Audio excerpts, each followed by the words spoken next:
नमस्कार. आजच्या भागामध्ये आपण बघूया. इथे आकाश आता भूमीला बघतो आणि खूपच जास्त इमोशनल होतो. आकाश म्हणत असतो की भूमी, नाही ऐकलंस ना माझं? मी तुला किती वेळा सांगण्याचा प्रयत्न केला होता की मला न सांगता कुठेही जात जाऊ नकोस म्हणून. तरीसुद्धा तू तुझा हट्ट पूर्ण केलास. माझं काय नाही ऐकलंस. तुला माहिती तरी आहे का भूमी, हे 4-5 दिवस मी तुझ्याशिवाय कसे काढले ते? तुझी अवस्था मला बघवत नव्हती. पण तरीसुद्धा तू माझा विचार अजिबात करत नाही. तुला जे काही करायचं असतं तेच तू करत असतेस. प्लीज तू मला सोडून अशी कधीही जात जाऊ नकोस. तुझ्याशिवाय मी माझं आयुष्यसुद्धा इमॅजिन नाही करू शकत. तर इथे आकाश म्हणत असतो की पुन्हा असा हट्ट करू नकोस. तेव्हा इथे आकाश जे काही बोलत असतो भूमीच्या काळजीपोटी असतं. त्याचं खूपच जास्त भूमीवरती प्रेम असल्यामुळे भूमीची अवस्था त्याला बघवत नसते आणि म्हणून तो तिच्या काळजीपोटी हे सगळं बोलत असतो. तेवढ्यातच इथे भूमीला आपल्या चुकीची जाणीव होते आणि ती पुढे सरकून आकाशला इथे प्रेमाने मिठी मारते. तेव्हा इथे आकाश म्हणत असतो, भूमी तुला आता जास्त त्रास होत नाही आहे ना? ठीक आहेस ना तू? तेव्हा इथे भूमी हो असं म्हणत असते. तिची विचारपूस झाल्यानंतर इथे आकाशने भूमीसाठी आता तिची आवडती मोगऱ्याची फुलंसुद्धा तिला आणलेली असतात, जेणेकरून तिला चांगलं वाटावं, ती लवकरात लवकर बरी व्हावी. यासाठी तिला मोगऱ्याच्या फुलांचा वास आता लवकरात लवकर बरी होण्यासाठी आता मदत होणार असतो. तेव्हा इथे फुलांचा वास घेतल्यानंतर भूमीला प्रसन्न वाटतं. तेव्हा आकाश म्हणत असतो की भूमी, तू माझ्यासाठी आहेस ना, या मोगऱ्याच्या फुलासारखी आहेस. तू जर माझ्या आयुष्यात असशील ना, तर माझ्या आयुष्यामध्ये सुद्धा असा सुगंध असेल, सगळीकडे गंध पसरलेला असेल. कळते का तुला? तर इथे आकाश म्हणत असतो की मानसी, डॉक्टर आले होते का भूमीला चेक करायला? तेव्हा मानसी म्हणते की नाही भाऊजी, अजून तरी डॉक्टर आलेले नाही आहेत. तेव्हा आकाश म्हणतो, मग डॉक्टरांनी कधी सांगितले? भूमीची वाचा कधीपर्यंत परत येईल असं काही सांगितलं आहे का? तेव्हा मानसी म्हणते, भाऊजी आता जे रिपोर्ट्स केलेत ना ताईचे, ते आल्यानंतरच कळेल की ताई कधीपर्यंत बोलू शकते. तरी ते भूमी सगळं काही बोलणं ऐकत असते, पण तिच्या डोक्यामध्ये एकच विचार चालू असतो, ते म्हणजे तिला लवकरात लवकर रागिणीचं सत्य आकाशला सांगायचं असतं. तेव्हा इथे भूमी आता बोलण्याचा प्रयत्न करत असते. तेव्हा इथे मानसी म्हणते, हो ताई हो, 1 मिनिट थांबा. तेव्हा मानसी म्हणते की भाऊजी, तुम्हाला आहे ना कालपासून भूमिताईला काहीतरी महत्त्वाचं सांगायचं आहे. ती नोटपॅडवरती आहे ना लिहून सांगण्याचा प्रयत्नसुद्धा करत होती. थांबा, मी तिच्याकडे नोटपॅड देते. तिला जे काही बोलायचं आहे ते ती तुम्हाला लिहून दाखवेल. तेव्हा इथे आता मानसी नोटपॅड आणून देते. आकाश म्हणत असतो की भूमी, तुला याच्यावरती माझ्याजवळ जे काही बोलायचं आहे ते मला लिहून दाखव. मी आता तुझं सगळं बोलणं ऐकणार आहे. तेव्हा इथे आता भूमी लिहिण्याचा प्रयत्न करत असते. तर त्याच्यावरती तिने लिहिलेलं असतं की आकाश आत्या. तेव्हा इथे भूमी म्हणते, आकाश आत्या खूपच जास्त वाईट आहे. त्यांनी खूप जणांना मारले. तुला आणि मलासुद्धा मारण्याचा प्रयत्न चालू आहे. हे सगळं तिला भराभर लिहून काढायचं असतं. पण तिच्या हाताला इथे आता सलाईन असल्यामुळे तिला काही लिहिता येत नसतं. त्याच्यामुळे ती हळूहळू एक एक शब्द लिहित असते. आकाश आत्या लिहिल्यानंतरच तिथे आता रागिणी येते आणि म्हणते, भूमी बाळा कशी आहेस तू? तेव्हा तिथे अचानक आता रागिणी आलेलं बघून भूमी खूपच जास्त घाबरते. कारण तिला चांगलंच माहिती असतं, मी कितीही लिहून सांगण्याचा प्रयत्न केला तरीसुद्धा रागिणी मला काहीही सांगू देणार नाही आहे. त्याच्यामुळे आता रागिणीला बघून भूमी खूपच जास्त टेन्शनमध्ये येते. तरी ते आजी म्हणत असतात की अभि, अथर्व, चला पटापट कामं करून टाका. ह्या वेळेला आपला गणपती उत्सव खूपच जास्त स्पेशल असणार आहे. महाजनांच्या इथला 25वा गणपती असणार आहे. त्याच्यामुळे त्यासाठी सुद्धा स्पेशल आहे. आणि आपली भूमी परत येते, ते सुद्धा बाप्पाच्या कृपेमुळे बरी होऊन ती व्यवस्थित परत येते.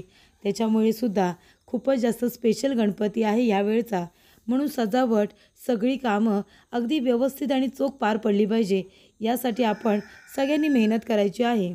तेव्हा अथर्व म्हणत असतो की आजी, आपण एक काम करूया का?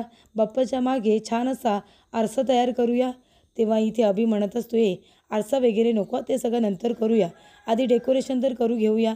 आधीच तू आहे ना काम नको वाढवून ठेवूस. तेव्हा अथर्व म्हणतो, हे बघा, याला आहे ना कुठल्या कामाचा उत्साहच नाही आहे. तेव्हा अभि म्हणतो, आहे उत्साह मला सुद्धा आहे. तेव्हा इथे आता अभि आपल्या मनामध्ये म्हणत असतो की आईने मला हॉस्पिटलला लवकरात लवकर बोलावलं होतं, पण आजीने आता या कामांमध्ये मला लावून ठेवले. तिथे आईला माझ्या मदतीची गरज असेल. आता कसं काय बाहेर जाणार आहे मी काय माहिती. तेव्हा आजी म्हणत असते, अभि, अरे सोनाराकडे आहे ना दागिने दिलेत पॉलिश करायला, ते सुद्धा घेऊन यायचे आहेत. तेव्हा अभि म्हणतो, हो का आजी, मग ठीक आहे मी जातो आणि सोनाराकडून दागिने घेऊन येतो. तेव्हा आजी म्हणते, अरे आता नको जाऊ, नंतर जा ना तू, नंतर सावकाश गेलास तरीसुद्धा चालेल. तेव्हा इथे अथर्व म्हणतो, ए दादा हे तुझं काम करून जा तू. तेव्हा अभि म्हणतो, अरे मी काय काम करून जा, मला बाहेरची कामं करू देत ना, घरातले डेकोरेशन करायला तू आहेस ना, आणि हे बघ मी जसं सांगितलं आहे ना तसंच तू सगळं करतो आहेस बरोबर. तेव्हा अथर्व म्हणतो, अच्छा तू सांगितलेस तसं मी सगळं बरोबर करतो आहे का. तेव्हा इथे अभि म्हणतो, बरं ठीक आहे, तू आता हे सगळं बघ, मी आता चाललो. त्यानंतर इथे आता पौर्णिमासुद्धा बाहेर येते. तेव्हा आजी म्हणत असतात की पौर्णिमा, ही मी सामानाची यादी केली, आता याच्यानुसार कामं कर. तेव्हा पौर्णिमा म्हणते, आजी मी कालपासून गणपती बाप्पा येणार आहेत म्हणून किती कामं करते, आता माझी कंबर मोडले, आता माझ्याने काही काम होणार नाही आहेत, मी एकटीने किती राबायचं, माझ्या मदतीला सुद्धा कोणीच नाही आहे. तेव्हा आजी म्हणतात, अगं मग आता काय करायचं, भूमी हॉस्पिटलमध्ये आहे, तिची सेवेला तिथे मानसी आहे, घरामध्ये उरलीस तू, आता तू नाही कामं करणार तर कोण मी करणार का, माझं आता वय झालं आहे, माझे गुडघेसुद्धा दुखायला लागलेत. तेव्हा पौर्णिमा म्हणते, नाही नाही आजी, माझ्याने आता काही होणारच नाही आहे, हे बघा माझी कंबर आता खूपच जास्त दुखायला लागले. तेव्हा इथे आजी म्हणत असतात, नक्की नाही करायचं आहे तुला हे काम, नक्की नाही करायचं आहे ना, ठीक आहे मग नको करू. अथर्व एक काम कर रे बाबा, तो लक्ष्मी हार जो बनवायला सांगितला आहे ना सोनाराला, तो आता ना कॅन्सल करून टाक, त्या लक्ष्मी हाराची काही गरज नाही आहे. तेव्हा इथे पौर्णिमा म्हणत असते, पण आजी आपल्या इथे बाप्पा येणार आहेत ना, ते कुठे लक्ष्मी हार घालतात. तेव्हा इथे आता आजी म्हणत असतात, नाही गं, बाप्पासाठी नाही म्हणत आहे, मी असं ठरवलं होतं की आपल्या इथे महाजनांच्या इथे आता 25वा गणपती उत्सव साजरा होणार आहे. तेव्हा मला गुरुजींनी सांगितलं होतं की या उत्सवामध्ये जी सून जास्तीत जास्त काम करेल तिला तुम्ही लक्ष्मी हार किंवा कुठला तरी सोन्याचा दागिना गिफ्ट करा. तर मी असा विचार केला होता, जर तू या गणपती उत्सवामध्ये जास्त काम केलंस, खूप जास्त काम केलंस, तर तो लक्ष्मी हार मी तुला देईन म्हणून. पण आता तुला जर काम करायचं नाही आहे तर मी तरी काय करू, राहू दे मग अथर्व, तू तो आहे ना दागिना कॅन्सलच करून टाक. तेव्हा पौर्णिमा म्हणते, आजी अहो कशाला कॅन्सल करताय, मी आहे ना, मी करेन सगळी कामं, ही काय मी लगेचच कामाला लागते. आणि इथे आता पौर्णिमा पटापट लिस्टनुसार सगळी कामं करायला लागते, अगदी पदर खोचून. तेव्हा पौर्णिमा म्हणते, आजी तुम्ही लिस्ट माझ्याकडे द्या, आणि ती किचनमध्ये जाते, चांदीची भांडी घेऊन येते. इथे आता समईसुद्धा बाजूला काढून घेते. अथर्व म्हणत असतो, अरे यार, इथे आता डेकोरेशनसाठी जे कलर्स लागणार आहेत ते कलर्ससुद्धा वरती राहिले. तेव्हा पौर्णिमा म्हणते, अथर्व तू कशाला जातो आहेस, थांब ना मी जाते, मी घेऊन येते. तेव्हा इथे आता पौर्णिमा दागिन्यासाठी लगेच जिना चढून पुन्हा वरती जाते आणि जिना उतरून आता खालीसुद्धा येते. म्हणजे तिला तो दागिना हवा असतो आणि त्यासाठी ती ही कामं करत असते, नाहीतर तिने कामं न करण्यासाठी खूपच जास्त नाटक केलेलं असतं. तेव्हा तिला काम करताना बघून आजीसुद्धा हसायला लागतात. तेव्हा इथे आजींनी हा केलेला प्लॅन असतो, त्याशिवाय पौर्णिमाने काही कामं केली नसती. तर इथे आता पौर्णिमा इथे कलर्स घेऊन तेवढ्यातच अथर्व म्हणतो, हा गुंता. तेव्हा पौर्णिमा म्हणते, हो अथर्व माझ्याकडे दे ना, मी हा गुंता सोडवून टाकते. तेव्हा इथे आता अथर्व आणि आजी दोघांनी पौर्णिमेला कामाला लावलेले असते. त्यानंतर इथे रागिनी येते. रागिनी म्हणत असते की भूमी बाळा, अगं कशी आहेस तू, आता कुठे तुला बरं वाटतंय आणि तू कशाला लगेच त्या हाताला एवढा त्रास घेतेस, एवढा लोड घेतेस. तेव्हा आता तो नोटपॅड रागिनी लगेचच तिच्या हातातून बाजूला करते आणि तिच्या हातातून पेनसुद्धा घेत असते. तरीसुद्धा इथे भूमी हातातला पेन काही सोडायला तयार नसते. तेव्हा रागिनी म्हणत असते, भूमी बाळा अगं असं नको करू, हे बघ डॉक्टर आलेत, तुझा सिटी स्कॅन करायचा आहे ना, तुझे उरलेले रिपोर्ट्स करायचे आहेत, उद्या तुला डिस्चार्जसुद्धा मिळणार आहे, मग आता रिपोर्ट्स करून घ्यायला नकोत का. तेव्हा आता इथे रागिनीने हातातून नोटपॅड काढून घेतलेला असतो, पेनसुद्धा खेचून घेण्याचा प्रयत्न करत असते. तेव्हा इथे भूमीच्या लक्षात आलेलं असतं की मी आकाशला सत्य सांगू नये यासाठी रागिनी एवढे प्रयत्न करते. तेव्हा इथे रागिनी म्हणत असते, आकाश अरे आता भूमीला लवकरात लवकर बरं नको का व्हायला, हे बघ भूमी, उद्या बाप्पाचं आगमन होणार आहे आणि आम्हालासुद्धा असं वाटते की आमची सून, आमच्या घरची मुलगी ही लवकरात लवकर बरी होऊन आता घरातल्या गणपती उत्सवामध्ये तिनेसुद्धा सामील व्हावं असं आम्हालासुद्धा वाटते. तूसुद्धा सहभागी व्हायला हवेस ना, तेव्हा लवकर बरं व्हायचं आहे. आता जा बरं तू सिटी स्कॅनचा रिपोर्ट करून ये, डॉक्टर इथे आलेत बघ, मीच त्यांना इथे बोलावले. तेव्हा इथे आकाश म्हणत असतो की डॉक्टर तुम्ही हिचं काही ऐकू नका, ही लहान मुलांसारखं हट्ट करते, तुम्ही हिला रिपोर्ट्स काढण्यासाठी घेऊन जा बरं. तेव्हा इथे आता डॉक्टर सिस्टरला आवाज देतात. त्यानंतर इथे भूमीला आता व्हीलचेअरवरती बसवून तिथून घेऊन जात असताना भूमी इथे आता आकाशकडे बघत असते, कारण तिला एकदाचं आकाशला सगळं सत्य सांगायचं असतं की रागिनीपासून लांब राहा. रागिनी ही चांगली नाही आहे, ती फक्त चांगुलपणाचा नाटक करते, हे सगळं आता भूमीला सांगायचं असतं. तर इथे भूमी गेल्यानंतर आकाश नोटपॅडवरचं पेज घेतो आणि त्याच्यावरती आकाश आत्या असं लिहिलेलं असतं. तेव्हा इथे रागिनी आता मनामध्ये म्हणते की बरं झालं मी योग्य वेळेवरती आले, नाहीतर या भूमीने आकाशला सगळं सांगितलं असतं. मला यांच्यावरती आता नजर ठेवायला हवी. तर इथे आता रागिनीचा फोटो एक बाई बघत असते. तो माणूस म्हणत असतो की हे बघा का, हीच ती बाई आहे जिने आपल्या तांडेल भाऊला संपवलेलं आहे, त्याला उडवलेलं आहे.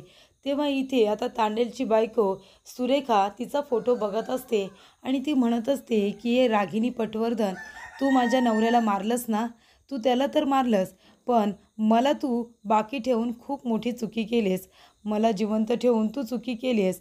आता माझ्या नवऱ्याने त्या भूमीला खरं सांगितले की नाही मला माहिती नाही, पण ही सुरेखा आता सगळं काही त्या भूमीला सांगणार. त्या रागिनीला जन्माची अद्दल घडवणार. मी माझ्या नवऱ्याच्या मृत्यूचा बदला घेतल्याशिवाय स्वस्थ बसणार नाही, असं ती म्हणत असते. तर इथे आता मानसी आकाशला सांगत असते की जिजू, म्हणजे मला असं वाटतंय ना की ताईला तुम्हाला काहीतरी असं महत्त्वाचं सांगायचं आहे, तेव्हा ती सतत लिहिण्याचा प्रयत्न करते. तुम्ही प्लीज तिचं बोलणं ऐकून घ्या आणि जाणून घेण्याचा प्रयत्न करा की तिला तुमच्याजवळ एवढं महत्त्वाचं काय बोलायचं आहे. तेव्हा आकाश म्हणतो नक्कीच बोलेन मी, पण आता सिटी स्कॅन होणं जास्त गरजेचं होतं, म्हणून मी तिला जास्त काही बोलू दिलं नाही. तेवढ्यातच इथे आता रागिनीला अभिचा फोन आलेला असतो. रागिनी म्हणते, अरे अभि कुठे आहेस तू? मी तुला सांगितलं होतं ना लवकर इथे हॉस्पिटलला ये म्हणून. तेव्हा अभि म्हणत असतो, अगं आई मी तरी काय करणार होतो, आजीने मला घरातल्या कामांमध्ये मदत करायला सांगितली, बाप्पा येणार आहेत तर डेकोरेशन करायला सांगितलं आणि मी कसा बिस्सा दागिने आणायला बाहेर आलो असं सांगून आता मी तुझ्याकडे यायला निघालो, तर आजीने पुन्हा मला फोन केला आणि पुन्हा मला घरी बोलावून घेतलं आहे. तेव्हा आई तुला एक काम करायचं आहे, बबनला आता पैसे ट्रान्सफर कर बरं. बबनला पैसे हवेत, कारण तो नाहीतर तमाशा करेल, त्याला अंडरग्राऊंड व्हायचं आहे. तेव्हा इथे रागिनी आता अभिला म्हणत असते, अरे पण मी कुठे जाऊ पैसे द्यायला आता, तुला माहिती आहे ना भूमी आणि आकाशला मला एकटं सोडायचं नाही आहे. तेव्हा इथे रागिनी विचारते की जरा तुम्ही सांगू शकता का भूमी महाजन, आता जी सिटी स्कॅन रिपोर्ट्स करायसाठी गेलेली आहे ती आता कधीपर्यंत येईल, काही सांगाल का? तेव्हा रिसेप्शनिस्ट म्हणतात की 10-15 मिनिटांमध्ये येतील. तेव्हा रागिनी आता बबनला पैसे द्यायला गेलेली असते, ज्याने आकाशवरती गोळी झाडण्याचा प्रयत्न केलेला असतो आणि ती गोळी रागिनीला लागून गेलेली असते. तो सगळा प्लॅन रागिनीचाच असतो. तर इथे आता भूमी येते, ती आराम करत असते. आकाश तिला म्हणत असतो की व्यवस्थित काळजी घे. त्यानंतर मानसी म्हणत असते, आणि ताई तू शांत हो, आता शांतपणे झोप. आता आकाश जिजूसुद्धा तुझ्याबरोबर आहेत.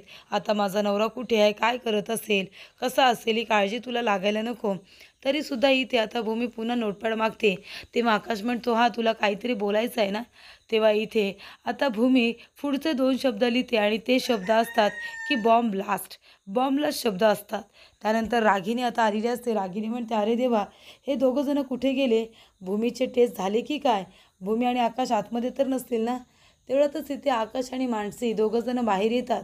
दोघांचा चेहरा बघितल्यानंतर रागिनी खूपच जास्त घाबरते. ती म्हणते, काय झालं, कशी आहे भूमी? भूमी ठीक तर आहे ना? डॉक्टरांनी काय सांगितलं? तिचे रिपोर्ट्स केले का? रिपोर्ट्स नॉर्मल तर आलेत ना? तेव्हा इथे आता मानसी म्हणत असते की हो आई, सगळं काही ठीक आहे, पण ताईने आहे ना काहीतरी सांगण्याचा प्रयत्न केला आहे. तर बॉम्ब ब्लास्ट असं आता त्याच्यावरती लिहिलेलं असतं. तेव्हा इथे भूमी लिहित असताना तिला आता अचानक चक्कर यायला लागते. चक्कर आल्यानंतर ती आता खाली पडते. तेव्हा इथे मानसी लगेच डॉक्टरांना बोलवते आणि विचारते की काय झालं आहे? तेव्हा इथे डॉक्टर म्हणतात, हे बघा, आता त्यांच्या टेस्ट करायच्या होत्या, तेव्हा त्यांना काही आम्ही इंजेक्शन आणि काही मेडिसिन दिल्या होत्या, त्याचाच हा प्रभाव असेल, म्हणून त्यांना चक्कर आली, बाकी काही नाही. त्यांना झोपच लागली असं समजा.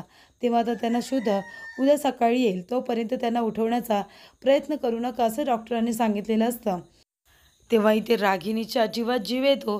ती म्हणते, बरं झालं या भूमीने काही पुढचं सांगितलं नाही, नाहीतर जर माझं नाव आकाशला सांगितलं असतं तर सगळं काही उद्ध्वस्त झालं असतं.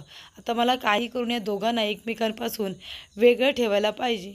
तर पुढील भागामध्ये आपण बघूया. इथे आजी आकाशला म्हणत असतात की आकाश, अरे आपल्या भूमीची वाचा परत आली आहे, आपली भूमी बोलायला लागली आहे, त्यामुळे सगळ्यांनाच खूप जास्त आनंद होतो. नंतर इथे आता रागिणीची पूजा करत असतो आकाश आणि तो म्हणत असतो की आत्या, तू मला माझ्या आईसारखी आहेस. आईसारखी नाही, तू माझी आईच आहेस. तेवढ्यातच इथे आता भूमी आलेली असते. भूमी घरी येत असताना आपल्या मनामध्ये म्हणत असते की रागिनी पटवर्धन, आता तुझ्या पापाचा घडा भरलेला आहे. एकदा का मी घरी आले की तुझं सत्य मी आकाशला सांगून टाकणारच.